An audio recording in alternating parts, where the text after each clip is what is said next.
הזמינו אותי בקבוצה של השכבה לאיזושהי מסיבה ב-11 בלילה, אתה בא?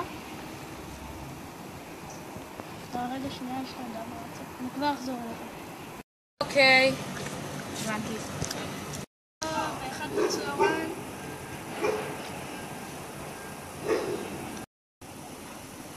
אייל, זה בסוף באחד. בוא. כן, עכשיו. כן, אילי, אני בא.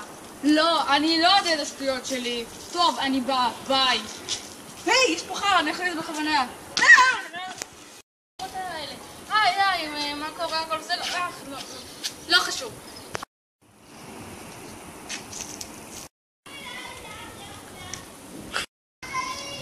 היי. איך? קדימה? מה שכל כך כיף זה שאנחנו הולכים למסיבה הזאת. אני לא מאמין שהזמנת אותי, בדרך כלל לא מזמין אותנו לדורמטר. אתה יודע, אני לא מבין למה כולם אמרו שאני פשע, אני בכלל לא! אולי תפסיק להשפיל אותי כבר?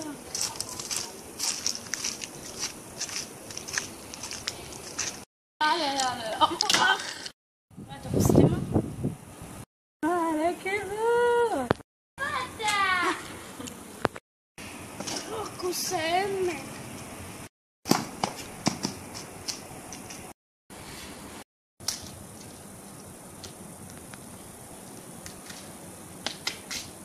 אתה שבוי שלי עכשיו. מה אתה רוצה, הפוסטמה? פוסטמה זה נקבה! טוב. אתה עוד תשמע ממני! תסלק, יש לי עלה!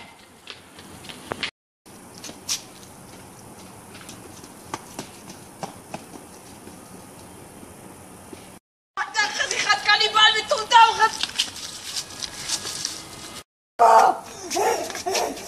זה מספוג! חתולה! הוא ילד תקשורת, הוא צריך טיפול דחוף. רגע, אייל, אני... חתולה! איך זה קרה לך בכלל? זה היה מספוג הדבר הזה. לאכול רגע, אולי נצרף את הטמבל למסיבה?